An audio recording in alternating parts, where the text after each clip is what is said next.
you for this important webinar on obesity. I'm Professor Herath. I'm attached to the Faculty of Medicine, University of Laguna. Obesity is one of the important diseases that we have to deal as internal medicine specialists.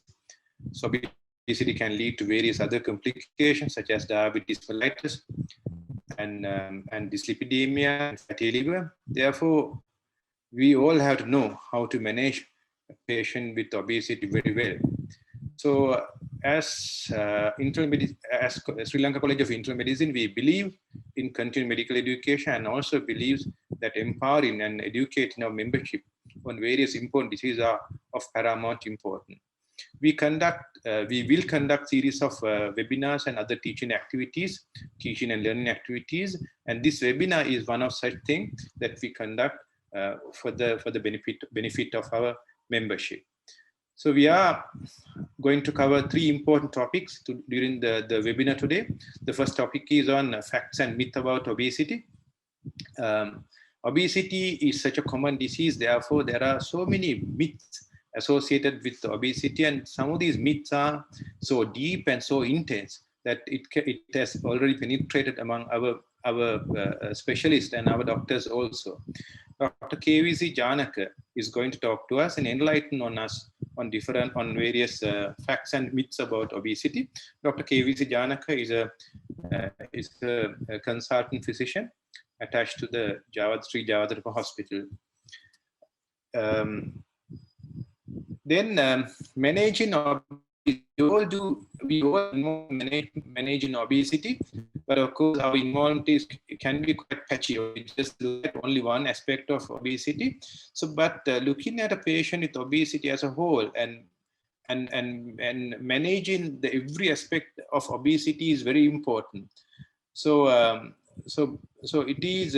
So therefore, Dr. Nirmala Jayasinghe is going to talk to us on managing obesity in real world, physician perspective, and she will tell us what to do, basically covering all the aspects of obesity. We can't forget about surgery. Surgery is such an important aspect of management of obesity. Dr. Praveen Raj, who is joining us from India, he's going to talk. Raj is one of the consultant physician, and he is the head of the Department of Minimal Access Bariatric Surgery in GEM Hospital and Research Center, Coimbatore, India. Without much ado, I would like to invite our first speaker, Dr. KVC Janaka, to talk to us on obesity, facts and myths. Over to you, Dr. Janaka. Good evening. I hope all you can hear me well. First of all, I would thank Herath and the Society of College of Internal Medicine for giving me this opportunity. Actually, I will be deviating slightly from the topic that I have been given, and I will be discussing about 2 or 3 concepts related to obesity. Mainly, I will be discussing about the genetics behind the obesity, and something about the obesity paradox, which is a concept that we have to know, and something related to healthy obesity. I think this should cover the time that I have been allocated, so I can't discuss more than that. So first of all, I didn't prepare a presentation as such, but I would discuss through the slides I have. Now, when you take obesity, we know that obesity is prevalent. Can you see the slides? Okay. Yes, we can see. Yeah, we can see. So obesity is a highly prevalent medical condition. Like 1.9 billion adults all over the world are overweight, and 650 adults were obese in 2016. And we know that about 39% of the adults over the age of 18 are overweight, and overall 13% of the world's adult population were obese in 2016. It varies from country to country. The world prevalence of obesity has tripled between 2000 1975 to 2016. How about Sri Lanka? I took data from two studies conducted by Katulanda and Noel. The first I'll go through the Noel study done in an urban setting. Now, in urban setting, when we used the international cutoff values, it is alarming. The overweight and obesity prevalence was 37% and 15%, 15.8%. When you use the Asian cutoffs, it is 34 and 31%. So it's very alarmingly high. And the community prevalence of abdominal obesity was 58%. So more than half of us are abdominally obese. Now, when you take overall in Sri Lanka, but this was done in 2010, 10 years back, the overall obesity was, overweight was 25% and obesity was 26% respectively. When you take the Asian cutoffs, 16 and 3.7. In the, sorry, when you take Caucasian cutoffs, 16 and 3.7. This is in 2010. Now, this is the prevalence. Now, I'm not going to talk about how we diagnose obesity or the cutoffs values and things like that, which is very common knowledge. But I have got two concepts, which is called obesity paradox. Now, people have seen, now this is a chart from one of the articles regarding obesity paradox, the ICU admissions and the mortality. Several studies they have seen. Now, when you take the BMI of 25 and it goes up, when it goes to overweight and obese range, actually the ICU mortality drops, right? This is seen in the ICU mortality. This is seen in after stroke. This is seen after cardiac surgery. This is seen after myocardial infarction. So it's a well-known finding that overweight people have a better prognosis or better mortality reduction after an acute event. It goes off when they are morbid obesity. When they are morbidly obese, it's again it goes. I mean, the mortality is high, but between the normal weight and overweight is doing better. This has been seen throughout all over. I mean, mainly the cardiovascular events, ICU, surgery, so all these things.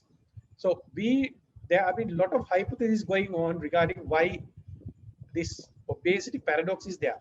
When the weight is low, there's high mortality. When the weight is high, less mortality. This is short term. You have to understand this is not lifelong mortality. This is a disease outcome. Now, people believe that this is because actually this is seen more in the elderly population, right? When you look at these slides, BMI and the mortality rates, right, after an acute event, in the younger age group, this is the lower line, right? This red line at the lower end is the younger age group, and the blue line is the elderly age group. With the age, it is parabolic. Like you see that high mortality with the lower BMI and slightly better mortality when they are overweight, and again mortality goes up. But in the younger age group, it is linear. With the increasing obesity, the mortality is high. So they believe in this elderly population, their obesity is slightly different from that of a younger man. Young obese, they think that they have more visceral fat and less muscle. But in older obese people, they have relative, you have relatively more muscles and relatively less visceral fat compared to a same uh, same younger patient of the same BMI. So that is one reason that they think that this obesity paradox exists. Therefore, with the increase in muscle mass, they have a higher resistance or insulin sensitivity. Then other things is that they have general fitness to undergo an acute stress. So there are a lot of theories behind that, but no proven reason, but it is a fact that is always harmful. It has some benefits, especially in an acute event. Then I'll go to the next concept that I want to talk about. That is the uh, healthy obesity. Healthy obesity, right? Healthy obesity. Then now we know people who are not obese are healthy. Now when you look at this size, normal body weight person, they have normal weight, normal muscle mass, normal insulin sensitivity, so they are healthy. But then there is a group of people who are metabolically healthy but obese. They are called metabolically healthy obese. And there's another group which they are called metabolically unhealthy obese. Now, how would you define metabolically healthy obese? They are obese by the BMI, but they have normal pressure, normal sugar, triglyceride less than 150, and normal HDL. So they don't have the metabolic syndrome. So they are called metabolically healthy obese people. We see a lot of these people on and off. However, this metabolically healthy obesity is not a static thing. They can transform into a metabolically unhealthy obese patient if their lifestyle change. In the other way, even a metabolically unhealthy obese patient can get themselves transferred back to a metabolically healthy obese patient by involving in lifestyle and lifestyle modification, diet, and exercise. So metabolically healthy obesity is a transient phenomenon which we see. So even how, and other important thing is, now this is the same thing, but other important thing is when you compare a normal weight metabolically healthy person with an obese metabolically healthy patient, the obese metabolically healthy patient has increased risk of heart disease, increased risk of cardiovascular disease, and increased risk of heart failure. So they are transiently healthy. They are healthy during that period only, but their future risk, life risk is high if they maintain their obesity. So this is the two concepts that I wanted to explain. Then I will touch, because this will help my next speakers to talk about the obesity management. This is a complex slide. Don't worry about this, but I will give you some concepts. We know the lower down, the adipose tissue. Adipose tissue is the one that produces the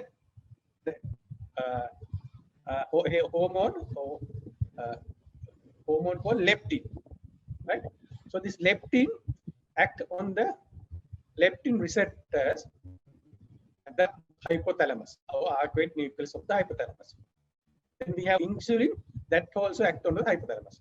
But the most important hormones when you consider weight is the leptin, and the other important hormone is the ghrelin secreted by the stomach. Leptin is the satiety hormone. When you have high leptin, it reduces the desire to, it reduces the food intake. When you have high ghrelin, ghrelin increases food intake. So leptin and ghrelin act in an antagonized manner. Leptin is produced from the adipocytes, and the ghrelin is produced from the stomach. When a person is obese or having a lot of fat cells, they have high leptin levels. So when the leptin levels are high, they stimulate the production of a hormone called pro-opiomelanocortin from the hypothalamus, which is broken down into alpha MSH and ACTH also. This alpha MSH acts on receptor called MC4R receptor. So action of alpha MSH on MC4 receptor will inhibit food intake. So that is the pathway that we have to know. So increasing in leptin will increase pro-opiomelanocortin. Increased pro-opiomelanocortin will be broken down to increase alpha MSH. Alpha MSH will act on the MC4R gene receptor, and it will inhibit the food intake. On the other hand, ghrelin will, in a different pathway, act on the same receptor and increase food intake. So if we have a leptin deficiency, people will become obese because they issue with this hormone, they eat more. If there's an issue with alpha message, they eat more. Or if there's a defect in this receptor, again, they eat more and they become obese. This is the genetics. So because of that, there are now obesity has a lot of factors. Lifestyle, that is why over the period of obesity has increased. In addition, there are a lot of genetical factors. Obesity is mainly polygenic. However, there are few monogenic diseases also involving the leptin receptor, pro-opiomelanocortin, and MC4R receptor. So these are the commonest genetic disorders, and from these, the MC4R receptor gene mutations are the commonest genetic cause of obesity. So this is the concepts that I want to explain. And in treatment, my colleagues will discuss melanin. Leptin can be used when there's leptin deficiency in genetically defective people who don't have leptin producing gene, which is autosomal recessive gene. Levels are very low and they have high insulin resistance. You can give leptin and you can improve their insulin resistance. I will stop my talk here and I will hand over to my colleagues to continue with their speeches. Good evening, ladies and gentlemen, professors, senior consultants, and my dear colleagues. I hope that you can hear me. My concise talk today will be principally based on plain and simple weight management in obesity, and I will touch on all the aspects regarding the weight management in obesity. So, how are we going to manage an obese patient? If you need a single, none other than adaptation of a healthy lifestyle. Very simple. And whatever the strategies that you are using, the most important principle behind it should be achieving a caloric deficit. And management of obesity, the cornerstone of managing obesity is always a partnership between a highly motivated patient and a committed team of health professionals. We should always set realistic goals when it comes to obesity management. We usually look at the end of 3 months and 6 months where we expect to have 5% and 10% reduction of initial body weight, respectively. And the rate of weekly weight reduction is shown in the screen here. There are 5 main components for obesity management, including diet, exercise, medications, behavioral changes, and surgery. Quickly moving into diets. Although there are lots and lots of diets available for weight management, there are 2 main types of diets. One is consistent weight designed to give either a low calorie version of it or a portion control version of it. And these types of diets are widely used for obesity management. The second type is diets with different macronutrient components. Whatever the diet is used, all diets promote healthy whole foods, including whole grains, processed foods, sodas, fruit juices, and limiting alcohol to a minimum. Let's talk about low calorie or portion control diets. These are designed to give you about 800 to 1800 kilocalories per day, aiming at loss of about half a kilo per week. And if you're really careful, this can lead to about 1 kilo per week weight loss in some cases. Moving on to diets with deficiencies, the most widely rather, I would say, maybe more efficacious if we look at the 6 months endpoint, where it produces more weight loss than the low-fat diet. And low carbohydrate diet is also associated with favorable changes in cardiovascular risk factors. When we look at the endpoint at 1 year and even longer, because all diets.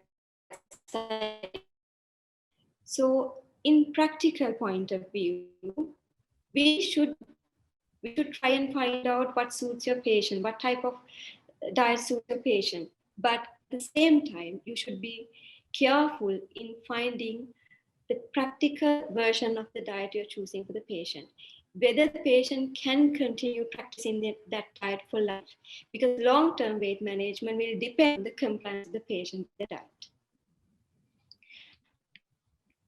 And a few words on very low calorie diets. They are designed to give you extra weight loss in a short period of time. These are not recommended for long-term weight loss because the compliance will be very, very poor. These diets give you less than 800 kilocalories or less per day. And it is associated with lots of metabolic benefits, but short-term. These are used in subsets of patients, in special situations, such as very obese type 2 diabetes patients, where you need a metabolic improvement quickly in them. And it is best used as a stopgap measure before bariatric surgery to make the surgical field more visible for the surgeons. So that is how are you going to prescribe eating for your patient. And you can prescribe not eating to the patient also, that is fasting. Fasting has become fashionable in weight management nowadays, particularly intermittent fasting, where 16 hours fasting a day is usually recommended. But if you look at the practical point of view here, you can even rather go for 14 hours fasting or 12 hours fasting for your patients. And it will augment the weight loss results, because in the literature, you can see lots of studies backing up fasting for its benefits in health, aging, to the regime. And it is better if you can introduce resistant training once your patient achieve their aerobic goal. And resistant training in particular may be beneficial in type 2 diabetes, where it can increase the insulin sensitivity.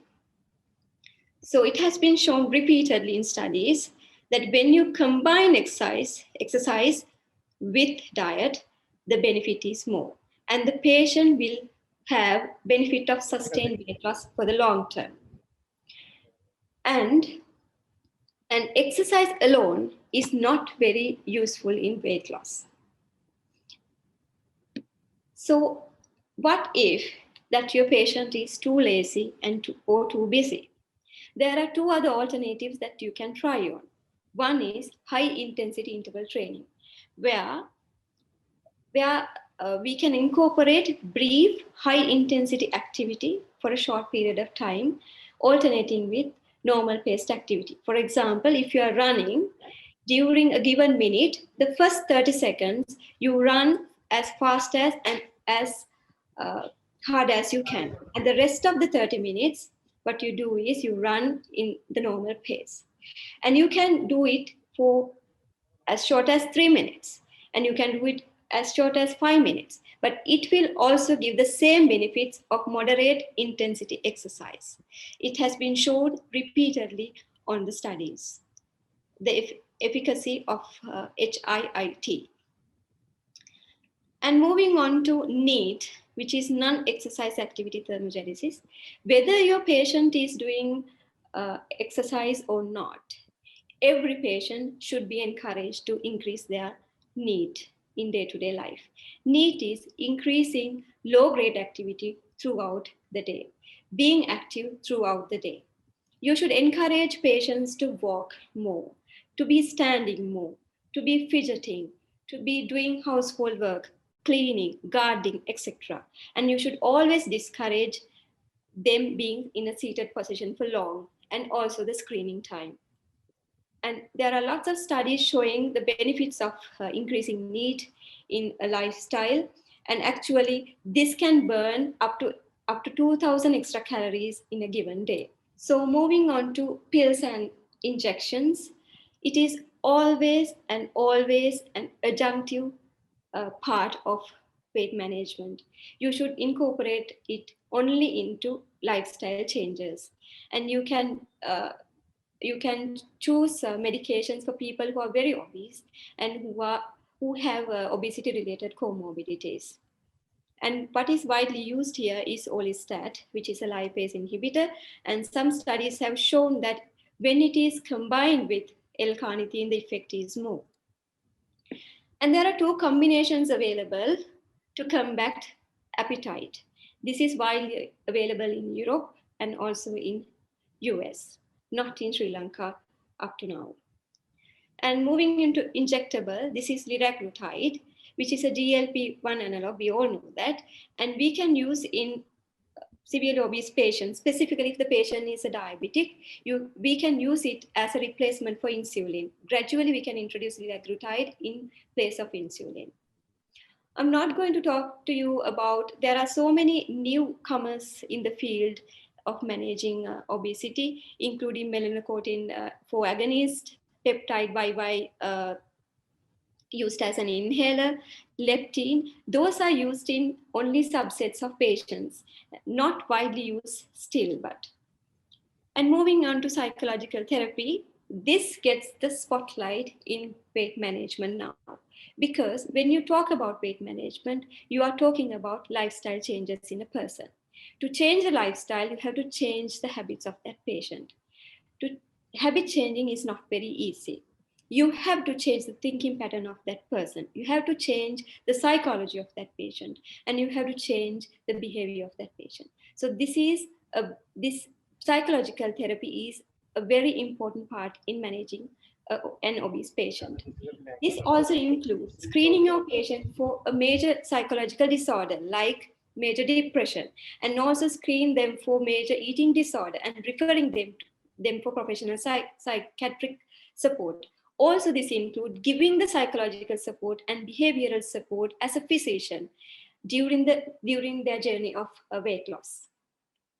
And it has been shown consistently for sustained weight loss, behavior modification is essential.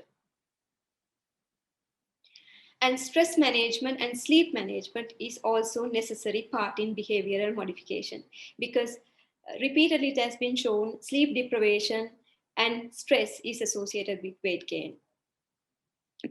So we know there are lots of strategies we can try on, but why it is so difficult to have sustained weight loss? Because these obese patients are on a continuous struggle, both internally and externally. Internally, because they are fighting against the adaptation going on inside their bodies, both hormonally and neurally. Also, 50% of weight variance is determined by the environment the patient is in, their family environment, so the society, the working environment. Everything plays a role in the weight management. So let's look at what determines the successful weight loss. These studies have shown what determines a successful weight loss is being consistent with a healthy eating pattern for long. Being consistent with being active throughout the day and not being inactive throughout the day for long. And it is the self-efficient patient who can self-monitor, who can take educated decisions regarding diet and exercise are the most successful in weight loss. And if your patient is able to maintain their lost weight for more than 2 years, they have a higher chance of maintaining that for life. So some studies have shown if you can introduce a culturally adapted weight loss program, the success may be more. And also if you can enroll your patient in the multidisciplinary team and a program, the success may be more. So what are the key factors here? We should cultivate long-term, practical, sustainable, healthy dietary changes in our patients. We should be able to cultivate long-term, practical, and sustainable active lifestyle in our patients.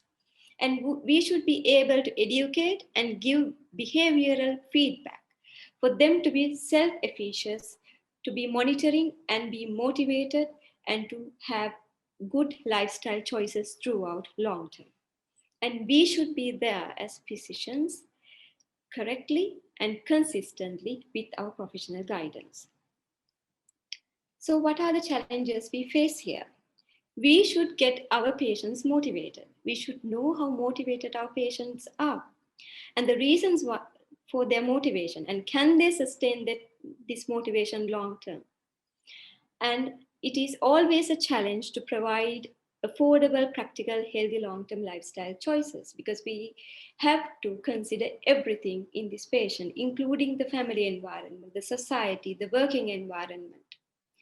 And it should always be a dynamic process, not a static thing.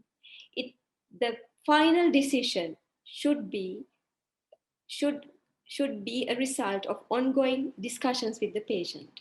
And we should design something that the patient can stick into for the life. So the next challenge is how committed that we can be as physicians to manage these patients. Long-term commitment is needed. And inevitably, the limiting factor here will be the time in a setup like us. And we have to do all these things in a so-called obesogenic environment that we live in, which promotes obesity rather than weight loss all the time. But is it very difficult and too difficult all the time? But you can see there are lots of successful weight loss stories out there, because it is actually easy when it comes to professional, experienced, and committed hands. I repeat, when it comes to professional, committed, and experienced hands. The problem here is we see now the weight management is mostly done by is in the unprofessional hands. So who are these professional, experienced, and committed hands? They are going to be you. So it is the time for us to be committed for our patients. Start a dialogue with our patient. And we have the knowledge now. And we should formulate individualized plans for each and every patient to go through this journey, which can be successful one day. Thank you for listening to me. And I'm privileged to have this opportunity to have this talk here. And I should specifically thank Professor HMM Herat for giving this opportunity to me. Thank you very much. Thank you, Nilwala, for that interesting lecture on the obesity management. Before we move to the next lecture, I just want to ask from the audience to use the chat and Q&A icon to send your questions. If you have any question related to the topics, please send your questions. Then we can divide time. So with that, we will move to the next lecture, which is going to be delivered by Dr. Praveen Raj. Over to Dr. Raj. Yeah, hi, good evening, friends. And I'd like to thank the organizing committee for having this specialized focus talk on obesity. And I think it was interesting talks from Dr. Janaka and Dr. Nilwala. And I think I would continue on with it from the science of obesity to the non-surgical management of obesity, I would be talking on bariatric surgery and what is the role? Is it the gold standard? So I will share my screen. Yeah, so I think you'll be getting my screens. So my topic will be on bariatric surgery. Is it the gold standard? So before even I get into the topic, first I bring you greetings from India to all my friends in Sri Lanka. And see, bariatric surgery, although what the title says, is it the gold standard? It is not competitive to the other non-surgical measures like your dietary management, exercises, medications, but it is more complementary to the other methodologies that we have actually spoken about. So bariatric surgery cannot work alone. It is primarily for patients who have attempted weight loss measures or who are unable to attempt weight loss measures, as mentioned by Dr. Nelvala. So that is where bariatric surgery comes to complement these methodologies and not separately. So it is not competitive, but complementary to the other measures of weight loss. So with this basic background, I will move on. Whenever I talk to physicians, I always feel like standing in front of a crowd of lions where we talk about diabetes and obesity, the science behind it. I am actually a surgeon, but then, however, considering the theme of the conference, I wouldn't dwell deep into the surgical aspects, but more into the scientific aspects of obesity. I think the biggest myth that has been broken in the last few years is the belief that obesity is a disease and just not about increased caloric intake or reduced energy expenditure, as still many of our medical colleagues still believe. So I think it is a duty of every physician or every specialist involved in obesity is to take the message to the masses. I mean, to say the medical community and also the non-medical community that obesity is a disease which is linked to a lot of neuronal signals, gut hormones, and gut microbiota, which interact in a complex way to actually cause an abnormal energy homeostasis that actually causes obesity. So treatment of obesity just doesn't sometimes help by basic dietary measures, because there is a pathophysiological mechanism that needs to be understood, that needs to be corrected by whatever methodologies that we have in practice. So with that understanding, now we know obesity is closely linked to the other metabolic disorders, what we call the metabolic syndrome. And the word metabolic surgery, or because bariatric surgery is now more commonly or more preferably called the metabolic surgery, because it is intended to correct the underlying metabolic abnormality. So hence, by not just correcting obesity, but the other metabolic disorders like your dyslipidemia, diabetes, hypertension, etc., and also the other factors like the polycystic ovarian disease, non-alcoholic fatty liver disease, etc. But interestingly, this word metabolic surgery was first coined in the year 1978 by this person called Buchwald, or Henry Buchwald, who actually coined this word for the first time, where he said any operative manipulation of a normal organ or an organ system to achieve a biological result for a potential health gain, anything where you operate on a normal organ to change an underlying pathophysiology, hence by you correct it, is called metabolic surgery. So that's exactly what we're trying to do. In bariatric, we would be operating on anatomically normal organs. It could be the stomach or the intestines, where we try to modulate to get a change, which I'll be talking to you about. Hence, we try to give. So that is the concept of metabolic surgery. It doesn't just mean correction of metabolic syndrome, but correction of any medical disease which can correct metabolically. So I would try to go to certain myths and how scientifically the facts to these myths will be given. So I would break this myth is the way I've designed this presentation. So first of all, many physicians or many medicos around the world still believe that bariatric surgery is a new specialty, is a recent specialty that's been there in the last few years. So is it really good? Do we have long-term data? Is the question that we always have. But if you go back to literature, the first bariatric surgery was actually published in the year 1954, when this guy called A.J. Kremen was actually doing an experimental evaluation on dogs to understand the physiology of small intestines. So he was trying to play around the intestines, trying to give bypass, to remove, trying to make the different geometrics with it. When he understood that bypass of certain portions of the intestine can actually produce weight loss without actually causing hazardous effects or impairments. So he brought out the concept, yes. So by playing around the intestines, we can possibly treat morbid obesity. And he went on to do one surgery and went on to publish. This I'm talking the year 1954. So the birth of bariatric is as early as 1950s. So in fact, the curve started to raise. I think with coronas, we've been used to talking to curves, etc.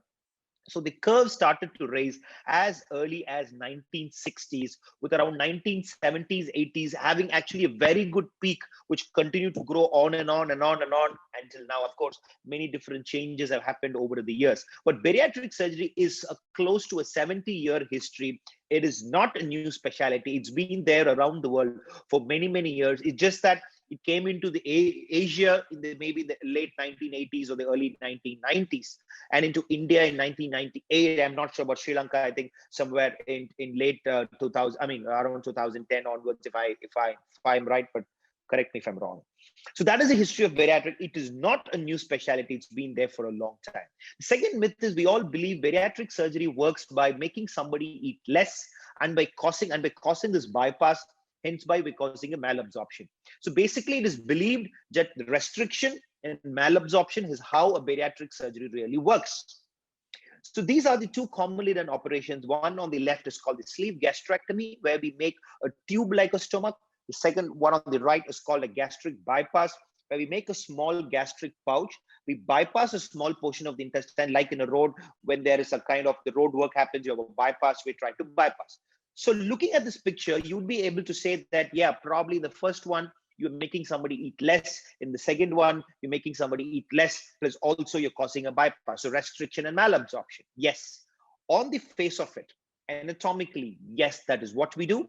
And that also happens. So there is restriction and there is malabsorption. However, that is not the primary means it works, but surgery by causing certain hormonal modulations actually causes anorexia.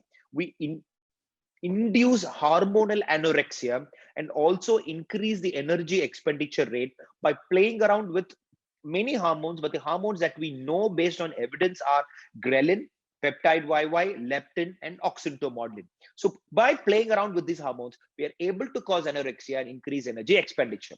So let's go into one of the first hormone, which is ghrelin.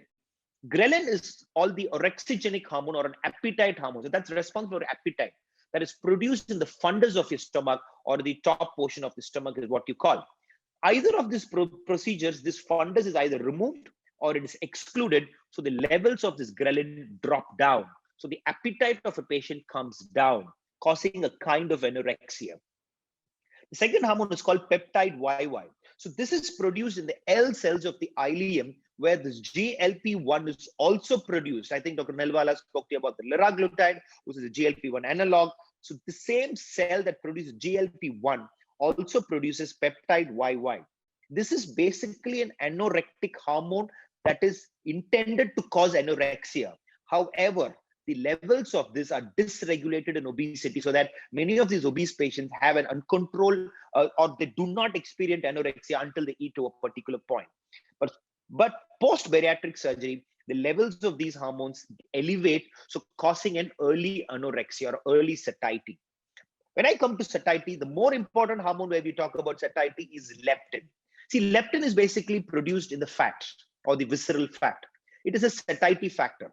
So more the fat, more should be the satiety. Less the fat, less leptin, less should be the satiety. However, obese people, many of the obese people have leptin resistance, so they don't experience satiety. And this leptin resistance is closely related to insulin resistance also. What happens post-bariatric is, because of reduction in the visceral fat inflammation, because there is always a chronic low-grade inflammation of visceral fat in obese people, especially so when they have metabolic syndrome, which gets corrected post-bariatric surgery. Hence why leptin resistance drops, insulin resistance also drops. Hence by moving in the overall metabolic syndrome and diabetes, which will come to it a little later. And fourth, there's this hormone called oxyntomodulin, which is also produced by the L cells in the ileum, which increases the basal metabolic rate. So when you're bypassing the intestines, the L cells produce the nutrition exposes to the L cells much earlier than what it used to be. So GLP-1 gets elevated, peptide YY gets elevated, oxyntomodulin gets elevated. Because of GLP, diabetic improvement happens, which I'll explain to you in a few slides from now. Peptide YY causes anorexia, oxytocin increases the basal metabolic rate. So by reducing appetite, increasing anorexia, achieving satiety earlier and increasing basal metabolic rate, we are able to give and induce an anorexia energy expenditure rate. That's also one of the important reasons how bariatric surgery works, along with causing restriction and increasing malabsorption. However, why I'm saying restriction is not so much important, because we tend to give nutrition or the caloric needs to meet the actual needs of the patient in a more split portions. So they tend to take almost 80% of the nutrition that they're already taking. So intent is not really to make them eat less, because most of the obese patients actually already were eating less. Unlike what we used to believe, that most obese patients are actually binging. No, more than 80% of the patients you see in your clinic wouldn't be actually binging. And also today, bariatric surgery also has another wing that's developing very rapidly called endobariatrics, where we do the procedures endoscopically without actually having to do a surgery. Many different procedures are coming in the market, but of course, the two common or the two approved and commonly done ones, or my personal experience, are the intragastric balloons. This works only by restriction, causing early satiety. This is primarily intended for people who are hyperphagic, who are not able to control, maybe for adolescents obesity, or in patients who are unfit to undergo bariatric procedure. The second procedure that has become quite popular in the recent times, 2 or 3 of the centers in India, we have started doing this.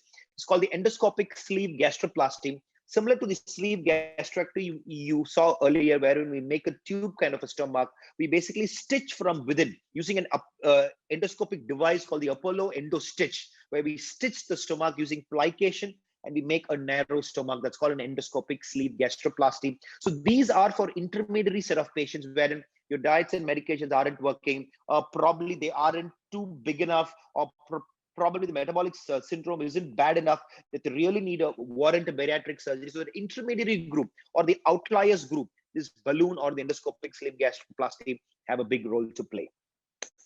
The third myth is diabetes. If you take the first line in any medical book, would be diabetes is a progressive disease. So from what it starts, it continues to progress forever. Hence the need for medications, the need for insulins continues to become increase and increase. Interestingly, when this bariatric surgery were done in the 1960s and the 70s, it was primarily done with the intent of obesity. However, in the early 90s, this guy called Walter Porys tried to retrospectively analyze the patients he had operated for obesity. And when he looked into the data, he found that a significant number of patients who were operated for obesity who also had their diabetes completely going away. So he was actually not sure how the whole thing has happened. So that's how he wrote this paper called, or the landmark paper where we titled it, Who Would Have Thought It?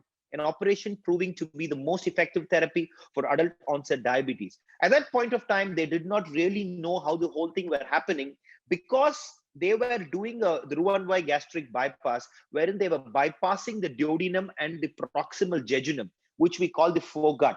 They thought, he along with his medical colleague called Matthew Hickey, they called a new paradigm for type 2 diabetes. Probably could it be a disease of the foregut? Until then, predominant of the research were focused towards insulin production and insulin resistance. I think from there on, the entire spectrum moved towards the gut. And now, billions of dollars are being invested to understand the gut hormones and medications behind gut hormones. And now we have moved towards microbiota, etc. It was from here that the gut took attention as an endocrine organ in the pathophysiology of diabetes. And in fact, many of the authors tried to do a meta-analysis and review of papers and found that 80 to 98% of the patients who were operated for bariatric surgery in the long term had their diabetes completely going away. So this progressive nature, they were able to come back to a baseline. So it was just not progressive. You were able to cause remission of diabetes. To understand this, I think we need to understand the incretin effect. I think most of you watching this lecture would know much better than me of the early phase of insulin secretion and the late phase of the insulin secretion. As you know, the early phase of insulin secretion is mediated by this hormone called GIP, or the glucose-dependent insulinotrophic polypeptide produced by the K cell in the duodenum. So this is the first phase of insulin secretion, where it is at the duodenal level. Then the second phase of insulin secretion is what is mediated by GLP-1, which causes a surge in insulin secretion again. But if you look into the pathophysiology of diabetes, it has been noted that this first phase of insulin secretion is suppressed by certain anti-incretin factors against these incretins, that this GIP is actually having a resistance. So this production and its effects on the beta cells is suppressed, causing an hyperglycemic effect. In bariatric, because we bypass this foregut, we are avoiding the stimulation of the cells, which is producing this unknown factor causing this anti-incretin effect. Hence why we are bypassing this whole thing away from the duodenum. And this concept or this hypothesis is called foregut hypothesis, where you bypass food from going into the duodenum where there are certain anti-incretin factors. Simultaneously, as you bypass, you are making your food reach the terminal ileum much quicker than what used to happen, so that you stimulate the L cells, which were producing this GLP-1. If you remember back, this is the same cell that were also producing the oxyntomodulin and peptide YY. So because the nutrition is reaching the terminal ileum faster, you get supraphysiological levels of almost 5 to 10 times GLP-1 levels elevate in your blood. And you know you as physicians out there, you know the effects of GLP-1. It's trophic to the beta cells of pancreas, reduces hepatic glucose output, etc. And it is based on this concept. Nowadays, we have the GLP-1 analogs and the GLP-1 agonists in the market, which is trying to mimic GLP-1 role. And that's how you also get some weight loss in these drugs too. So this concept of getting the nutrition to the ileum faster is called the hindgut hypothesis. It is through this combination of foregut and the hindgut hypothesis that we are able to control diabetes or the whole component of metabolic syndrome. And in 2011, the American Diabetology Association came together to actually, can we create a concept of diabetes cure? And they actually, in this consensus statement, they actually mentioned a line that if you can maintain remission of diabetes for 5 years, it is called long-term remission, which can operationally be called cure. Although diabetic cure is a very controversial terminology, but yes, these were the statements from the American Diabetology Association.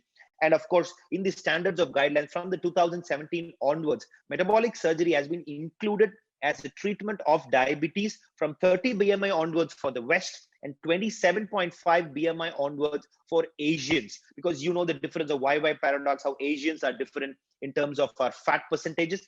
I think let me not dwell deep into that. That is this difference in the BMI cutoffs for the West and the Asians as such. And this is one of our papers where we have published a few years back, where we looked into the lipid profiles and also the cardiovascular risk profile post-bariatric surgery. We were able to see a significant improvement in the lipid profiles and also the cardiovascular risk. And this is another study where we actually did a histopathological analysis of non-alcoholic fatty liver disease, which is the hepatic manifestation of metabolic syndrome. We also saw significant improvement of all grades of NAFLD after surgically induced weight loss.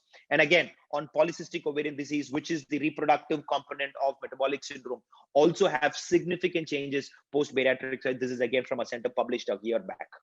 So science, surgery is an art, but bariatric surgery is science. We need to work very closely with endocrinologists, for the medical colleagues, to understand where we would play a better role, not just in the treatment of obesity, but the entire components of metabolic syndrome, so that we can treat the patient much better, not just in the short term, but in the long term. So the comparing the indications together, now various different guidelines have come over the years, but over the years, what has really happened is, if I just put all these guidelines together, if I really need to understand for Asians, maybe for Indians and Sri Lankans put together, any patient more than 35 BMI trying weight loss measures and is unable to lose weight is an indication for bariatric surgery.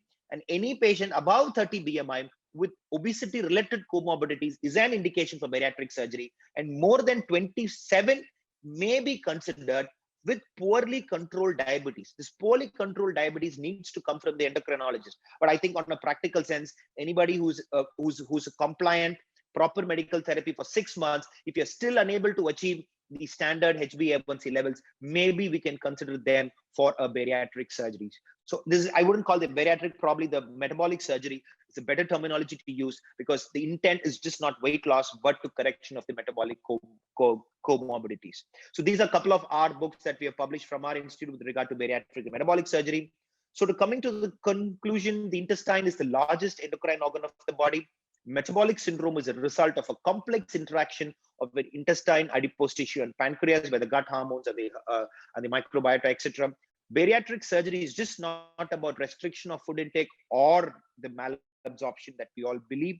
And by knowing this physiology of the intestines and the pathophysiology of the disease, if we can manipulate the small intestines appropriately, we can achieve beneficial metabolic effects. And that's why we popularly call it metabolic surgery. Thank you all for your patient listening. Thank you, Dr. Raj, for the interesting, very comprehensive lecture on the surgical aspect of obesity. In fact, we have several questions. I would like to ask the first question from Dr. Raj. Apart from the indication that you just mentioned, like a BMI cutoff, what are the other? Are there any other contraindication? For example, not being compliant to the diet and exercise. Is it one of the contraindications for bariatric surgery? No, I mean, as I just mentioned, I just rushed through. So the indications, all the guidelines have clearly mentioned this point. It's just not based on the BMI criteria. Of course, after the BMI criteria, there are two important statements every guideline has. That is, the patient needs to be motivated for weight loss. The patients need to have attempted some kind of weight loss measures in terms of diet or a supervised weight loss measures, either if the patient is unable to do for practical reasons like osteoarthritis or intervertebral disc prolapse, etc., or the patient is genuinely attempted, is unable to lose weight, that is when bariatric surgery itself is indicated. So when we have an unmotivated patient, it is a contraindication. It's a relative contraindication. Right. Okay. So there are a couple of other questions. The next just mentioned that the obesity is just an imbalance between energy intake and energy expenditure. Do you agree with that? So the question is to me? No, to Dr. Nilvala Jayasinghe. The question is, obviously, just simply the imbalance between energy intake and energy. Is it true? It's partly true, actually, because the obesity management lies largely on creating a calorie deficit in patients. So it's largely true, but there are so much of other factors combined together. But the end result is actually more calories being deposited than what is being used. Right. Okay. The next question goes to Dr. Janaka. And of course, sometimes the patient says that I'm obese just because my family members, all the other family members are obese. If a patient says to you like that, will be your? Do you think that is correct? So what is your? Yeah, I think, I mean, genetics plays a major role in obesity. Some families, people are obese. It may be it's the genetics, or maybe the family environment. Some families, they eat more, or maybe the social environment. So it's always multifactorial. But things like MC4 gene mutations it's relatively common, but maybe genetics, maybe their behavior, the family behavior, or the environment. So it's always multifactorial. You just can't accept we have to accept if all the family members are like genetically, like if the previous generation is like that, then probably there is some genetic involvement is there. So genetics as well as the other things, lifestyle and the social things. But always overweight, whatever it is genetics or not, overweight is, obesity and overweight is, it has a risk compared to a normal weight person. Right. Okay. Correct? I think the next question goes to Dr. Nilvala. Hello, can you hear me? Yes, I can hear you. The next question goes to Dr. Nilvala Jayasinghe. The question is about the intermittent fasting and how effective the intermittent fasting is. I think in my talk I have shown a few studies on that. Actually, intermittent fasting is effective as an augmentation to the diet you are using.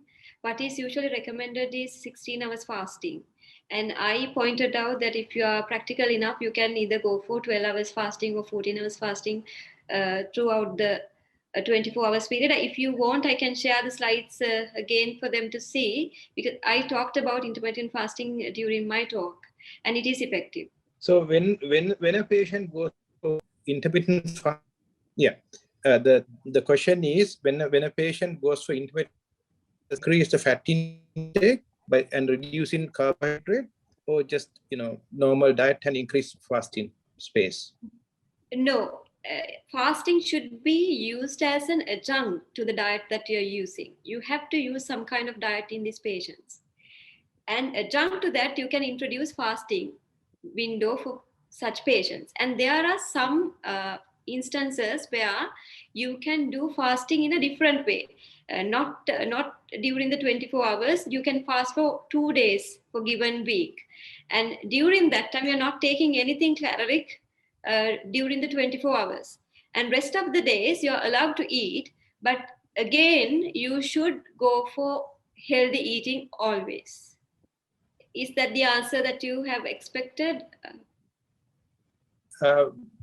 Yeah, sort of. Yeah. No, the people talked about this ketotic diet. Of course, by increase the fat intake, you change the energy source from carbohydrate to basic ketone bodies. Yes. And some believe that with fasting, if you increase fat, you can produce more ketone in your body, so that you can change the energy, the source also. That is the question. Right. If you are using intermittent fasting, I think it is better for you to go for a low-fat diet. But still, I couldn't find any research to say that you shouldn't do low carbohydrate diets with intermittent fasting. There are no studies to point out that. But if you are talking about going, zero carbohydrate, like very low carbohydrate diet, that is less than 10% of carbohydrates in your diet, that may cause high ketone bodies in a given patient. But if you are just doing less than 25% or less than 20% of carbohydrates in your diet, that is also called a low carbohydrate diet. That I think will be fine with intermittent fasting. Okay, I think the next question also goes to Dr. Nirvala Jayasinghe. How practically we can recommend calorie restriction to patient? How to decide on calories in available food? Should it be with the help of dietitian always? I think there are 3 questions in that question. The first one is how practically we recommend calorie restriction? Yeah. So hello. Yeah, it is a very good question actually. I think we should take this in our clinical setup, where we are pressed with the time, that we don't have time to assess all the diets in a patient and assess the caloric intake and give a diet to the patient. It's true. In the ideal setup, what you should do is, at least you should go for a 24-hour recall of a dietary intake of a given patient and assess the dietary intake of that patient and reduce that calorie intake from about 500 to 1000 from the initial intake to design a diet. That is the ideal way, and you can get the help of a dietitian for that. But grossly speaking, you can advise your patients giving general advice, like when you take your plate, you should restrict your carbohydrate to 1/5 or 1/4 of the plate. And you should fill up your plate 3/4 of your plate with green veggies. And you can use proteins and protein sources the way that you're using, like 1/4 of the plate. That is the crude measurement that you can tell your patients to apply. And the principle you should tell them is to restrict on the high calorie dense food, like fried food, fast food, avoid fruit juices, avoid sodas, avoid alcohol, and go for green veggies all the time. Fill up your plate with green veggies, and your plate should look like a green thing, not filled with starch. And you should reduce the starch content to 1/5 or 1/4 of the plate. So that kind of general advice you can adopt in your clinic setup. That's what I usually do. It's my personal experience that I'm talking about. But in ideal setup, you should go for at least a 24-hour recall of a patient's diet and design a diet according to the initial intake of the calories of a patient. Yeah, like Right, what Nirmala suggested, I think we should first ask the patient to, when you go to the table, first take vegetables, then protein, then put the carbohydrate into the plate, rather than putting rice first. That will reduce, automatically it will reduce the rice intake. What I gave was an example of low carbohydrate, high fiber diet. So if that can be adapted to patients. Now the problem is to adapt these kinds of things in a busy clinic setup. So we should come with attractive and simple instructions like that. But in ideal setup, you should go through the patient's diet carefully and design a diet with calorie counting. The next question that I would like to ask from Dr. Praveen Raj. Now, what is the place of doing the surgery in a patient with normal weight, but of course metabolically obese, which means the patient has all the parameters of metabolic obesity, but of course the patient's BMI is normal. What is the place of surgery in that sort of patient? So it's an interesting question. See, when we look into the current guidelines, guidelines are based on strong level 1 data, level 1 evidence that's based on the guidelines. As we look at the guidelines, any BMI above 27 with the intent of control of diabetes is already indicated. I mean, most of the guidelines, the medical association guidelines have also endorsed it. Now, the question is anything lesser than that. I think we do have a literature from 18 BMI onwards for the treatment of diabetes as such. However, without existing guidelines, these have to be very selectively done under the context of a clinical trial. In fact, I have done my doctorate a few years back for the treatment of diabetes between 25 to 30 BMI, not just anything as 27, 25 to 30 was my research. And yet we were able to see significant, I mean, earlier, I mean, the thesis paper was not really be accepted. There are a lot of ethical issues. Then finally, we had to subject it to get it clearance. Although we do have data on the normal BMI, at the present point, maybe it's centers where they are doing it on a clinical research basis. I mean, we do have a clinical research team. It can be done, but not on a regular day-to-day setting. It is at present not recommended. Okay. The next question again goes to you. Now, how long will it take for the surgery? I mean, of course, there are 3 different types of surgery that you described. And general, roughly, how long will it take, you know, for one surgery? And also, what is the sort of complication rate, like mortality rate? The surgery depends on the type of surgery. Sleeve gastrectomy takes about 30 minutes or so. The gastric bypass takes about 45 minutes to 1 hour. And there are, for the lower BMI, which we were just talking about, there are actually, in literature, there are 54 different types of surgeries that have been actually published. But however, 3 or 4 are the commonly done ones. 2 was the most commonly done one around the world. So these are the time interval as such. But with regard to the complication rates, these surgeries are as safe as any other gallbladder surgery. There was one review of literature where they tried to compare the mortality rate between a gallbladder surgery, what we call the cholecystectomy, along with the bariatric surgery. I think both had a similar 0.2% mortality rate of cholecystectomy and bariatric surgery. I mean, the conclusion was it was as safe as a cholecystectomy. Right. Okay. I think the time which is I think almost over. So I wanted to thank all the 3 speakers for the excellent lectures and giving over various aspects of obesity. Especially, I want to thank Dr. Praveen Raj, who joined us from India. Thank you very much for your excellent lecture and giving the surgical aspect of obesity, which is quite not a familiar field for us as physicians. So thank you very much for that. And Dr. Janaka and as well Dr. Nilwala Jayasinghe, thank you very much for your contribution. And also want to thank all the participants who joined us. And I hope that what you learned here today will be useful for the management of your patients. Thank you very much for joining.